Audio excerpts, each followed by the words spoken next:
gents. Hope you're there. My name is Monita Varence. I am the host of Skip My Scars, where we talk about all of the scars that we have experienced and encouraging you on how you can overcome and make your life better. I am your favorite business consultant, and we have here today another amazing guest. So, Wynette, introduce yourself to the people. Good afternoon, everyone. Welcome back to the couch. My name is Wynette McPhee. I'm here with my co-host, Monita Varence, and our lovely guest, Dr. Hanna Carey, and we are here for another episode of Skip My Scars. All right. Dr. Carey, tell us about yourself. Introduce yourself to the people. Well, hello out there. Thank you for having me. It's such a pleasure to be here on Skip My Scars. My name is Dr. Patrice Hanna Carey. I am a professional counselor of 15 years, a justice of the peace, a humanitarian, a lead child advocate, and a political aspirant. Amazing. That is a lot. So, like I said, guys, this is going to be an exciting episode because we're going to talk about everything today.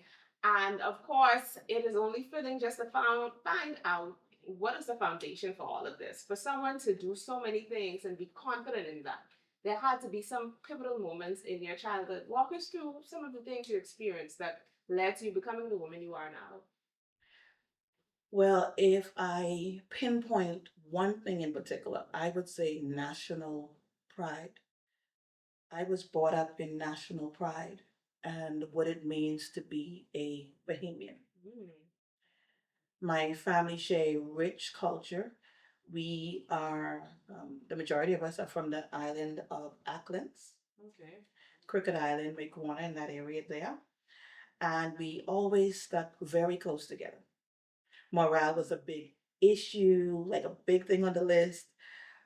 Very religious, and integrity had to be the first thing that we presented in everything that we did. I grew up very modestly. Um, the means at that time when I grew up was $2 a week for lunch, Mm. and that $2 would buy you the uh, common chicken snack, as we call it, that chicken and fries, and a soda. So a good purchase of juice, we're gonna get you a soda. So fill up on water before you go to school if you choose. But that was my modest upbringing, and that was the foundation that just made me, from an internal character perspective, who I am today. That's amazing because that's not something that you hear commonly, and I'm sure a lot of the persons listening haven't really experienced that intentionality in the home to foster Bahamian pride. Like, what did that look like? Well, in some instances, and I want to bring this up first, and I think we still have that now in our nation. In some instances, in many, in fact, it included segregation. Um, it was about not intermingling so much. Your standard, anyone that was not of your standard, not interested in the culture, it was really where you were steered away from them. But the moral concept was even stronger.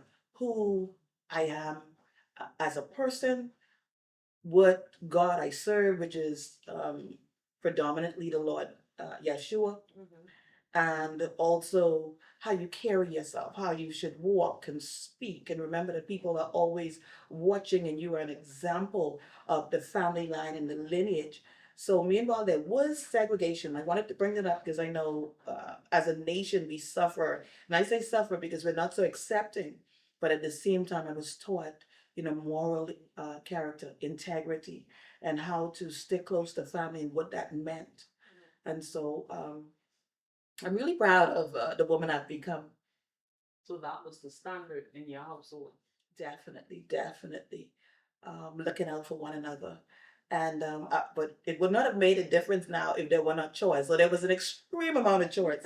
In my home, I can tell you that, and I don't have it attached to me now because there's not. I live more of a summer retreat type of home, Okay. open living and stuff.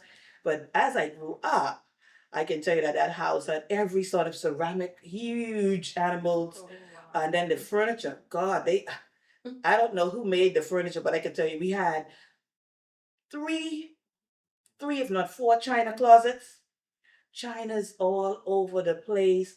The diner tables with legs that came like, oh God, like they were fortresses, and we had multiple of those. Multiple dining rooms, like I mentioned, 3 or 4 china sets full of china, ceramic everywhere, and there was a lot of cleaning involved. Saturday was a day to strip down every single thing, all the cabinets, everything, and then you would catch wrestling. We had to watch wrestling. Wrestling was a favorite of mommy, and Of mommy. of mommy, yeah, my Like, old wow, she I would didn't say you that. you mommy, and wrestling is in the blood at this point, you know. And that probably attributed to the woman I am as well, very strong. But so these were the things that helped to mold me as a youth. Uh, when I was sent out, going where I was sent, and returning the way I was sent. You know, these are some of the things that our culture has dismissed, but these are some of the Yeah. things that really brought up strong individuals. Yeah. I'm proud to be a Bahamian. And it sounds as though your parents were very intentional in the way that they instill those values. Because you don't really think about, if you have segregation, you're thinking, oh, black and white, but you're not really thinking, no, if these people don't carry the morals and the standards that you carry, separate yourself from them. That was it. So it wasn't about race. It definitely was about cultural integrity. When you see national pride was a great thing because we had the Labor Day parades. You could not miss it. Jump canoe time, you could not miss it. And back then, in my time, it was the Boston Celtics and the Lakers. You had to pick a side and go all out. Oh my God, it was so great. It was the era and age of the then Progressive Liberal Party. That name, of course, the party itself is still ongoing, but what it represented, I would say, is so disassociated from what it was then. And so there was trust me, there was great pride, and there still is. And I thank God for honing in that pride with me, that I can attribute that, pass that on to fellow nationals, my own children, everyone I encounter. All right. So now you have this strong, firm foundation of an upbringing, these morals, these standards are instilled in you. How did that transition with you into adulthood? How did that influence your choices? Well, it was major for me. Let me tell you all that I was a tomboy coming up. So when I said tomboy, I loved climbing trees. So I was no uh, less a young lady. Okay. I wasn't inclined with any physical attributes to the same gender. But what it was I loved climbing trees and all of the physical sports. I was quite aggressive in that way. And then I found myself in love at a very young age. I may not have known that I was in love at the time. You know, when you have no experience with these men, with these young boys, and he's my husband to this day, but he was several years older than I was.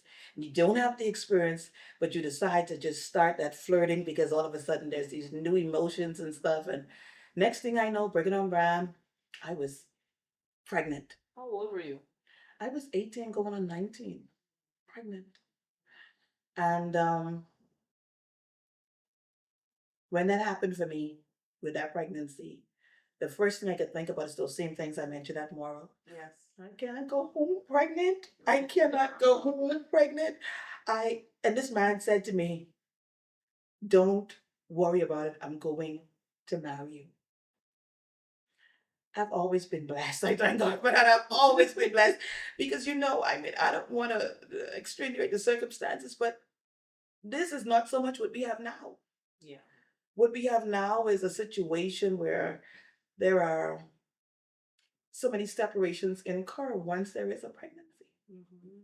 But like I mentioned, the blessing, not only being married and being happily married at that, but also just for the fact that I was able to cultivate family and to still have the same, to be able to present the same nurturing environment that I came up in, that was big. So I found myself pregnant, cried about it. I didn't have any intentions of abortion, but I didn't know how to present myself at home pregnant or even to say this. But after the good news came about that I was about to get married, I got upset. You know, I made my mistake. I'm pregnant. I cannot I did go back to school. I cannot contend with school at this moment, but this is my perspective, husband. And my uh, mom, she loved him from the moment he walked in that door. Like that was a contingent as well. Because if they didn't present the right way, you couldn't even bring somebody home. I'm telling you, I came up. People may not recognize it as Bahamian pride, but we are very cultural. We are very adapt to our own traditions, what we came up in, our spirituality, the definition of what it means to be Bahamian. And when you present outside of that spectrum, for us, that was like a boundary or wall. But he fit the spec, and mommy loved him, daddy loved him. There was much work to do in the marriage as we continued on because you're looking at youths now going into this as a home, but that foundation is what held the home together because I felt as a woman responsible. He provided, he was always a great hard worker, but I felt responsible, like it was my duty to ensure that the home stayed together no matter what was presented. If I would recommend it to someone to this day, based on all of my years of counseling, that is negotiable, but I would still offer sound advice. But I'm telling you, that was from my point of view what I felt like I needed to do, and it worked for me because I'm still married and strong and happily married to this day. Wow. What do you think would be the negotiables about something like that? Because you're on a very key point. Like that works for you, but some people may be like, "Well, that's you, but that'll work for me." Like, what do you think would be some determinants in that? Well, definitely, it's the same thing with my recommendation for any circumstances that becomes overly flustered, frustrating, or you're not sure of which direction. It does not hurt to step away for a period of time. Give yourself the time allotted. And if it is meant to be together, it will work.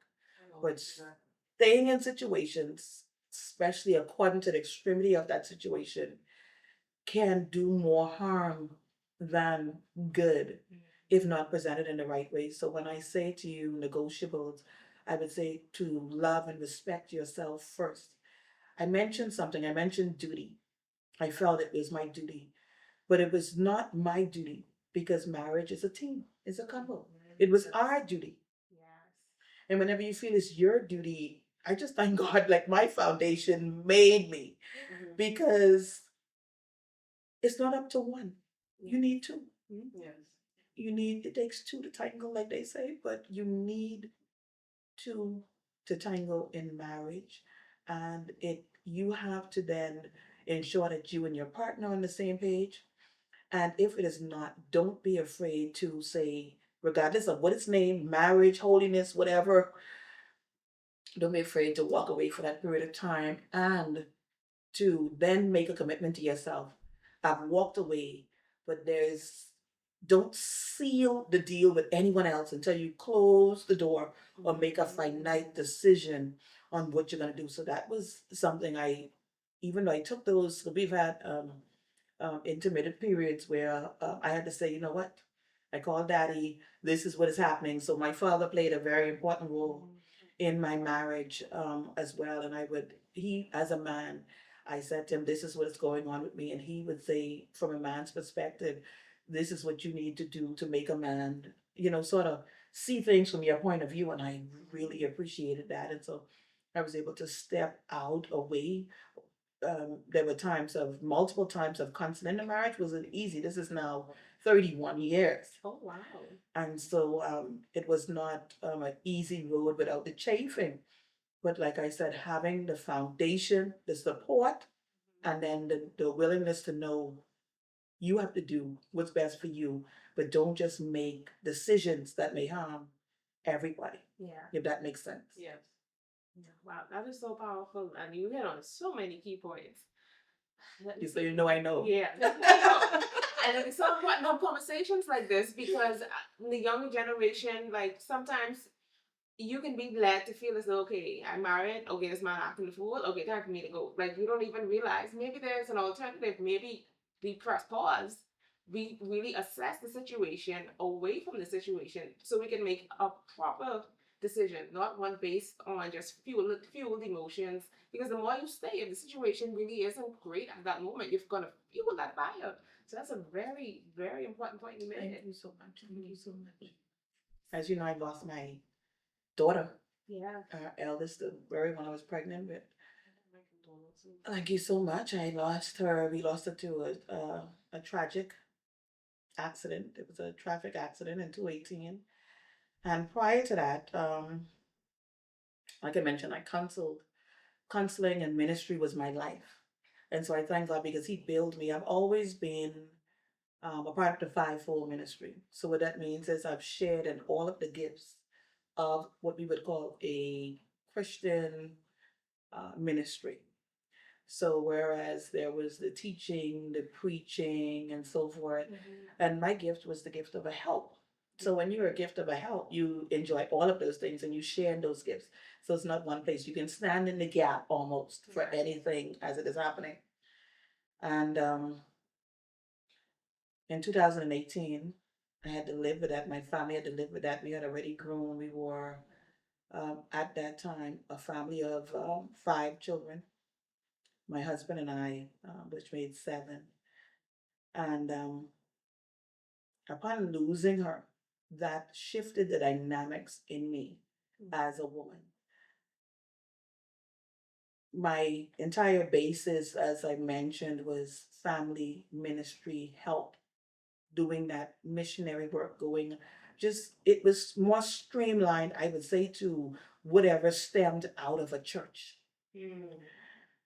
And then having that happen to her, it made me, and based on the circumstances around that accident, it was a Munnings Road accident. She ran into a petition that the then administration had laid across the road. And that petition had, not only was it there without notice, no note to public, but it was also something that didn't have reflectors. It didn't have signs leading up to it. There were not even speed bumps to slow you down in particular. So she ran into it blindly. And it fueled a upsetation in me. I wouldn't name it anything else, but it was an upsetation that fueled inside of me. Like, so these are the practices that a nation, that governments think that they just can do and take away from you, and there's no one to hold accountable, and there's not even a respect for the lesser person. And so I began to have a different perspective, different national view than just simply doing the smaller work, I would call it. It was still major work, but it was smaller work. It was not national, it was not international. And it pivoted me to the woman I am today. I am currently in politics, running for national leader, in fact. And yeah. So you think that is the way that you dealt with the grief? Because a lot of people deal with grief differently. So do you think that is the way that you managed your grief, or this happened after you were able to manage the grief? Definitely, it is not it can be considered a contingent of the grief, Okay. but it was not based on the grief. Okay. I didn't grieve as others grieve. And I note that because everyone grieves in a separate way, but I would say that even during her funeral, I was thinking about youths and young people and how I wouldn't want them to go through this. So my mind was always stead spiritually. It wasn't a point where I was throwing my body or throwing tantrums. I was well composed, but I hurt, and I hurt deeply.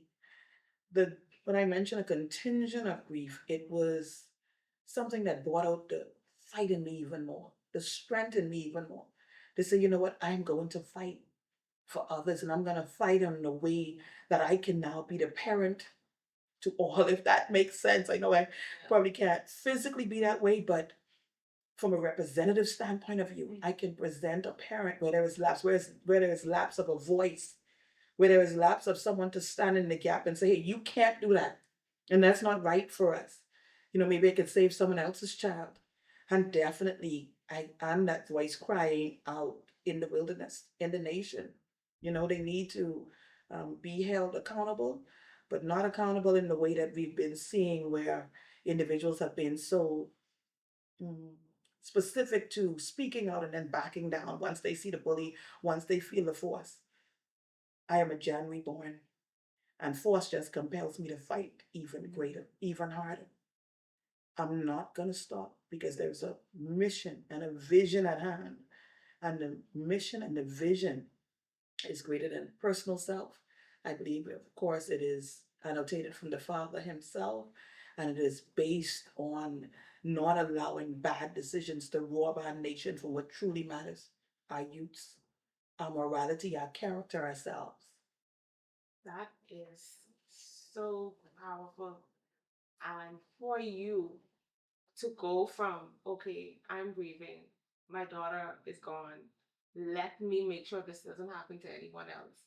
For you to even think that way, that shows that you are minded to, like you said, you were in counseling for all those years, you were always in the ministry of helps. And so it only makes sense for you to feel compelled, okay, from this is what I take away. Now I need to help others at a higher level. That is so profound. And it shows you have such a big heart to Yeah. think about someone else in your time of grief. Yeah. Yeah. Thank that you. is- Yeah, we definitely commend you for that. So now, with this new mandate that you carry, explain it to us and tell me why you feel as though a woman who was a wife, a mother, definitely a nationalist from childhood, but not in that front line politics, to all of a sudden decide, okay, this is my place now. What do you think qualifies you to be there? Strength, structure, culture, family. These are the key folds. I am, not to toot, but if not the one of the strongest individual that I know. And I think that that is where we have lapsed, especially as women. Women are so strong.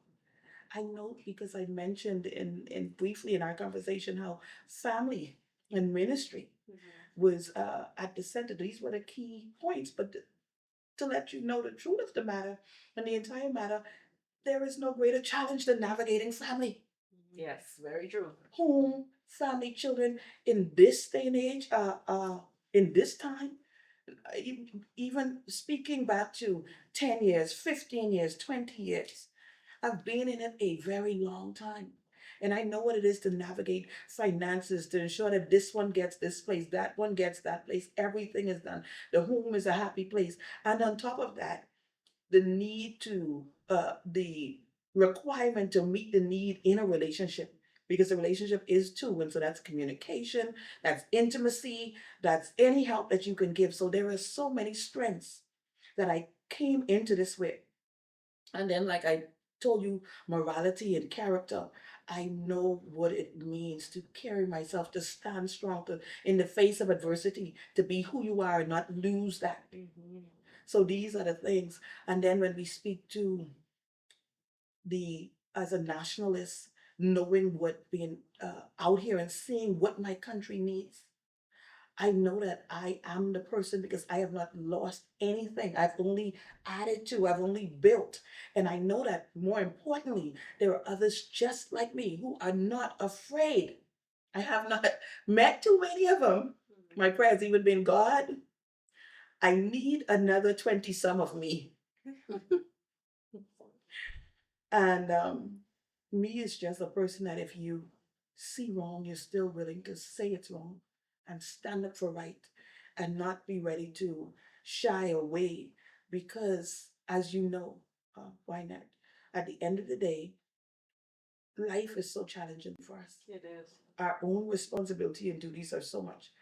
If we minded, we would always say that I don't time. I honestly don't have time to do it. I don't have time to take on somebody else's problems. I have my own issues, even if they're not considered problems, because we're so busy managing our own lives. Yes. It is challenging to say, "Let me take on something else." But I dare to say to women out there, especially women, you have done it every time you've managed your home. Every time, every day you got up, you took on a new challenge. Yes. You did it. Every time you managed that finances, that grocery bill, every time you managed navigating, cleaning that home, every time that you say, you know what, let me take this 5 to 10 minutes out for myself. Every time you did that, that was the management skill that you need. We know how to do it, and this nation needs it. My party, my political party, is called the Joshua Source Leaders Political Party. So it's the JSL Political Party, Leaders Political Party for short. It's www.jslpoliticalparty.com. And this came about as recent as January this year, 225. And what it was based on, I found myself living my truth. I firm to what I believe. So I always practice what I preach. In that regard, I've been out here in strong advocacy, child and family advocacy in particular, women, gender equality. But as it relates to being on the ground, especially in urban centers, seeing the needs, see where they lapse and see where they need the support. I've stood my ground in that way. And so I've stayed with the people now. I've actually been on the ground the end of this year, coming into 220, going into 226, it'll be 7 years on the ground. Wow. So I know I've spent time with the people. If you want to know, they say, you want to know me, live with me, Yes. learn what is the requirement. It's time out for people just coming in, and there's so many of them. As you know, we have um, two major political parties, and then there are other contenders. And for them, they suddenly just pick and just come and just grab individuals and say, you know what, just run underneath our name. We're going to let you come in based on name. We need to come in now. We need to go in based on character, based on drive, based on steadfastness, because it's not about self. All personal opinions and everything have to go to the side. If you're going to put yourself out there, at least be real and true to form. And so I've stayed with it. And I found myself, even though staying with it, trying questioning God. And I prayed and I said, Holy Spirit, where are you leading me? Who do I go with? Who do I stand with? Where do I be as we enter into this political season? And the Holy Spirit led me to stand individually as a woman. And he said to me, stand, and not only stand individually, but you will not stand alone.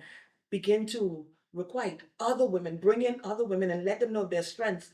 I mention women because God is raising up the women nationally. There is a universal call for women. Women are not so adapt. They don't realize this. I'm going to say this to you. Women don't realize their strength, but in a time of male weakness, it's not to put men anywhere in the background, because real men are not they're not resistant to to women leadership, to female leadership. They don't forget that they are males. They're strong men. They're ready to have women that stand alongside them, fight alongside them for real goals, things that really matter. And so men don't need to feel any indifferent that women are coming forward. The Lord said to me, gather women and let those women come forward. And on top of coming forward, let those women know that I have called them to lead, because women know how to navigate the challenges of life. And more key importantly to the female gender in particular, women, the majority of them are nurturers. They will not always, no matter what, when you find a woman, 9 out of 10 of them, if not 8 out of 10, if not nine, is going to be more about everyone else, including herself. She's never going to be selfish. I came up in a time where if mommy bought a snack or some meal, someone may have even purchased it for her. You know, the remnant of that is coming home, and that's going to share between all of us. Yes. Women look out not only for other women, not only themselves, but all around. The time for selfishness, single-eyed vision is out now. Unity is strength, and women present that. But we just have to know who we are. We are women. We are strong. And I am here to stand in the leadership role as a woman, but also to requite other women, to invite other women to stand alongside me in the JSL political party. Become that you are.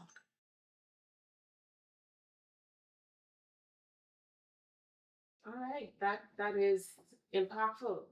Now, with that though, you're gonna have the pushback because you know there is a, and rightly so in some instances, a feminist agenda that could be seen as anti-man, and that is a portion of your voting bloc. So, what would you say to someone who would be like, "Oh, this feminist agenda, this Jezebel agenda, they trying to take over the man"? Like, how do you respond to that? Well, I mentioned, I gave a little prelude to it before, knowing who you are. Man, male is strength. It doesn't mean that because you're not at the forefront of the view doesn't mean that you're not the head. Even as it relates to, let's look at partnership, let's look at marriage. Even as it relates to marriage, to have a successful home and marriage, there are ultimately a hand in hand process.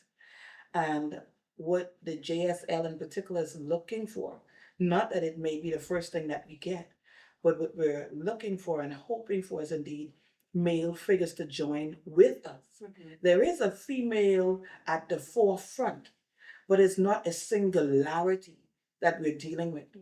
We're dealing with a body of collective minds, individuals on a form respectively that know the vision, know what is called for to lead the nation forward, and that will work together in that portfolio, that agenda.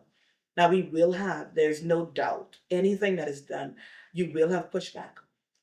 You mentioned pushback from the male, but I dare to tell you there is more pushback from women when it comes to women than there is from a man. Men sometimes look at women and say, oh, it won't go anywhere. That means nothing. Mhm. And so for them, they might not contend as much. But women always think in themselves. And if we were to do a survey, we would get this response, I'm sure. So we're going to say allegedly at this point. Mhm. But women consider themselves to be, who's that person to think that they should get it? They, in themselves, they affirm that if anything, for all that I have done, I should be the person there. I dare to tell women that you can never be a person there unless you actually put yourself out there to be that person. Very true. We cannot knock the person that decides that they're willing to stand. If you feel that you are capable and able to stand in that way, then let's stand together. Mhm. Let's stand as a unit. The beauty that we have even now sitting here collectively, Monita, Wynette, and myself. What I'm saying is there is no contention on this coach. None. There is none. And the thing about it is it is so pure when but you have to first open yourself up to that and understand that this is not a competition. We are so graceful together and we complement each other. Yes. So it goes back to when I mentioned identity. Identity, pride in self, in nation, but also in who you are, who God made you to be. Some of us are strong um, as helpers. We can say, listen, I could do all the background work, I could do all the runaround. And some of us are more front runners. Yes. It doesn't make one more less. Than the The, other. the Bible quotes it and says, every member of the body is important. Yeah. The eye cannot say to the hand, I don't need it. The hand cannot say to the eye or the mouth. We are important together. And so, from a collective view, we have to stop looking from a competition standpoint of view. Whereas, I may get some flax on this, but whereas a lot of Bahamians go wrong and we negate the fact and realize that when other nationals work together, not that they're even in love, but they decide that they're not in competition with each other. We're here, we're gonna work together. And so Bahamians are mad in many instances, we get upset. Who do they think that they are? They think that they are who you should already be. Work with your own, work with yourself, build yourself, know who you are, and don't lose that. And so, if I'm one Bahamian in the midst of a million Chinese, I should always be able to identify with who I am. Not all of a sudden speaking the Wing Wong Chong Dong. Cool. You understand? I could speak the language, but not then disaligning myself with who I am. Right. We are important as a people. Women should know it. Men should know it, but it's your own self identity that would always keep you true to self. We need your support. Women, in particular, need men now to support us. We need your support. We would love to have you right there alongside us, whether you're the one in the front of the camera or right alongside the female in front of the camera. But we need you with us. Yeah, that is something that can use some work because I think a lot of times, and especially I blame it because I grew up in an era where MTV and Bad Girls Club and stuff was on the TV. And I think as though we adopted a lot of bad habits. Not saying that there wasn't a level of strife and envy among females before, but it was like it's almost been something that you've been brainwashed. Like, Yeah. okay, yeah, we in competition. It's indoctrination. Yeah, I was the baddest one. She can't be the baddest one. But when you really take an analytical approach to realize the value that females add to the economy, the level of education that we've attained, the fact that women have been leading from biblical times. You had Deborah, when they wanted to go to war, they came to Deborah, hey, should we go up? And if I go up, if you say go, you have to come with me. Like there was a level of intentionality with the right female leader, because you don't just want any female leader. I don't want some of these women lead me. But when you find a right female leader, someone who you know has answered a call, you should respect that and endorse it or leave it alone. Don't try and tear it down. So I definitely, definitely agree with you. Now, what is the way forward? You've come to tell us about your platform. We understand who you are.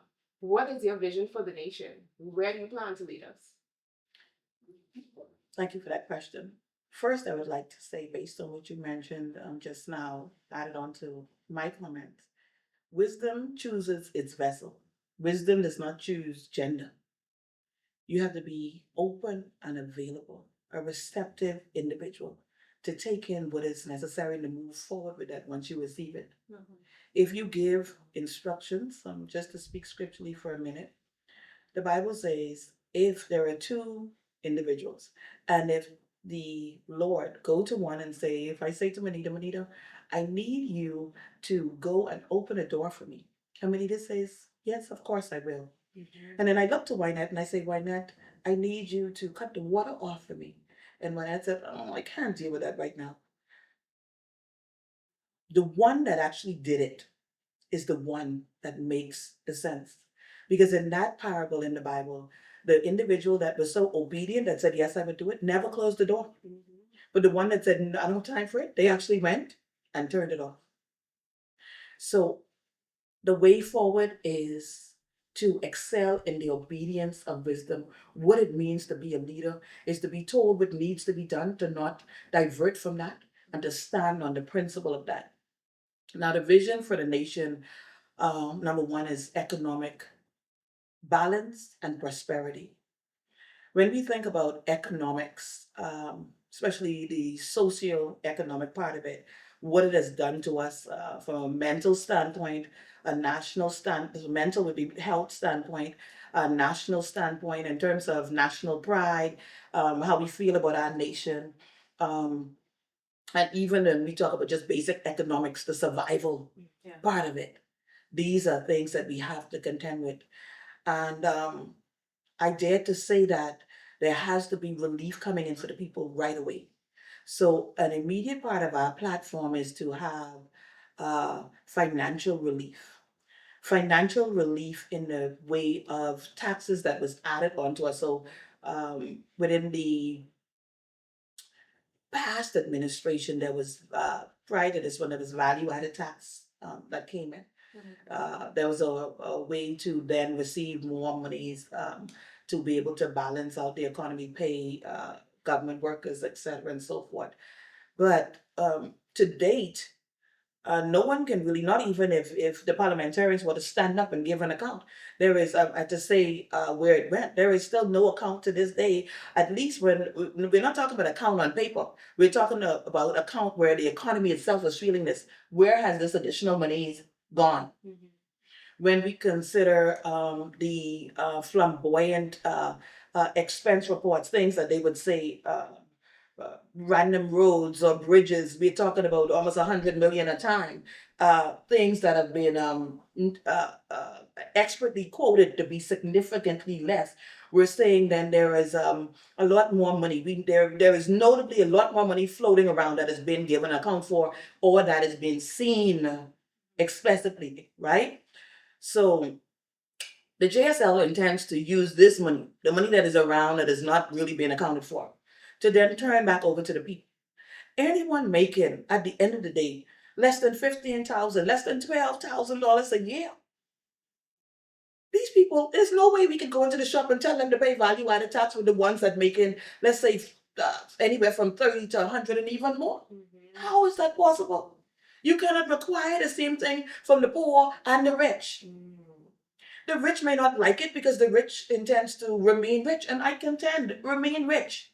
But what I also contend, and the JSL contends for, is at the end of the day, remain rich, but understand our plight.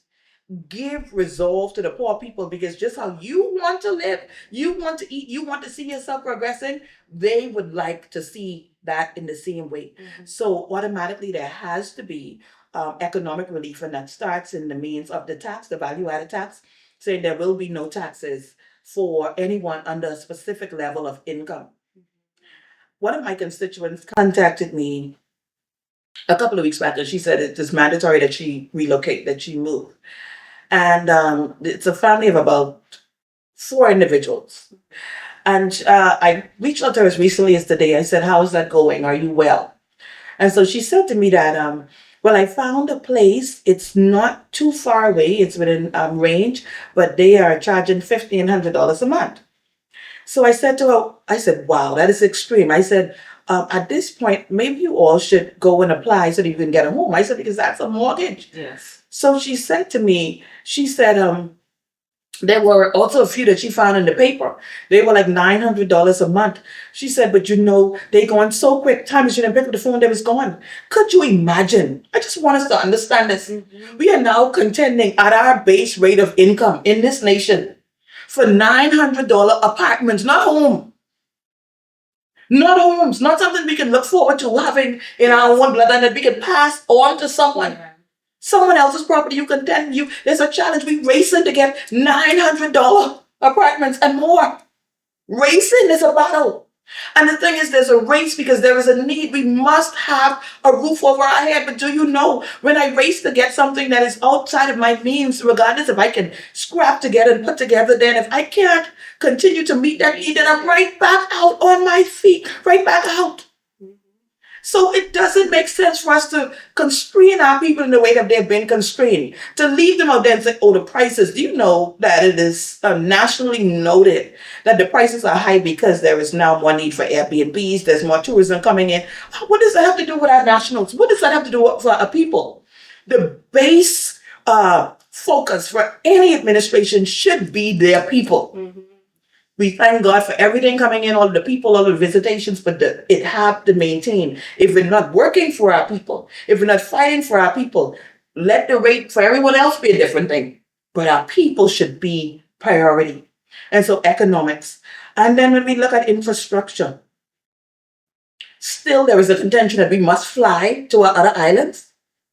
Do we know that factually, that we can stand on the edge of some of these islands, and if we could pitch far enough, we could throw a rock to the other island? Very true. And you still have to go and either boat or fly? Yeah. Simple bridges when we have countries, I mean, oh my God, the engineering feats that they have put forward. Bridges in the sky is no way even possible. Are you telling me that with, and right back to individuals that are able to navigate finances? You don't have to be a financial expert. We'd be talking about navigating, meeting needs, contending that every little thing is met. You're trying to tell me that this money, many of it noted, spoken to, but not accounted for. These finances could not then be used to at least for us to be able to see production. I mean, in a 5-year term, even one bridge would make us happy. We've not seen anything like this. Understand the nation is behind in so many ways.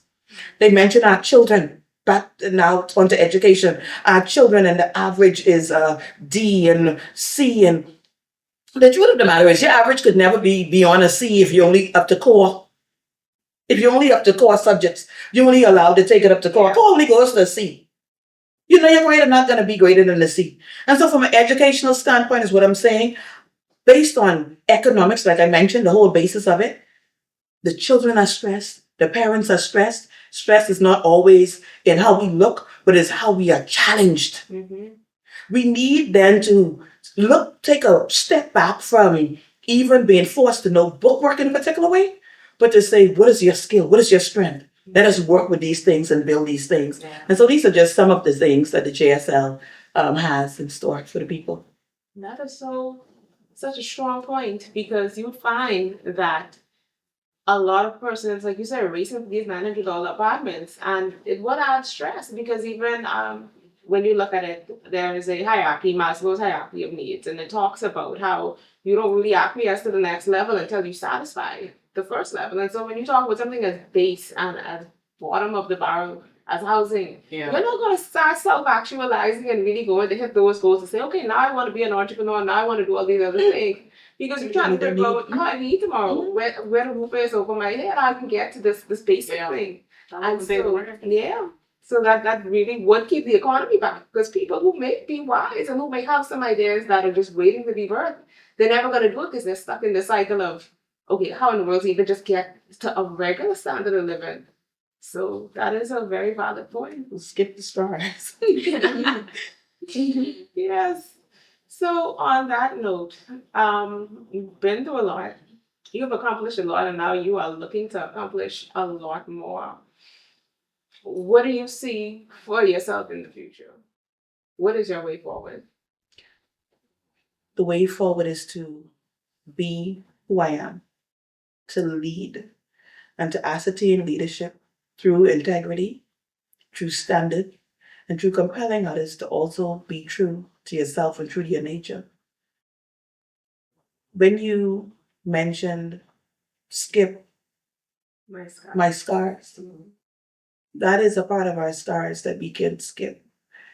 Because we've been so defamed in many ways, meaning losing our identity based on hardships, hurts, and even life's experiences, we sometimes find it so challenging to see beyond that.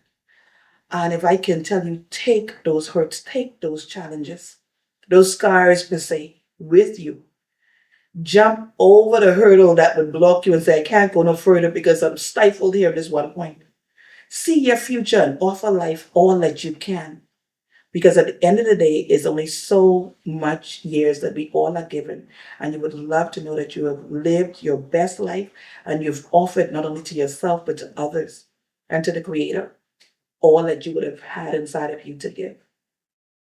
So it sounds like we're going to skip the star of being limited. Exactly. Yeah. Exactly. Exactly. No limits. Yeah. That's all. Thank you so much for joining us on the couch today. Thank you so much. I appreciate both of you. All right. Thank you.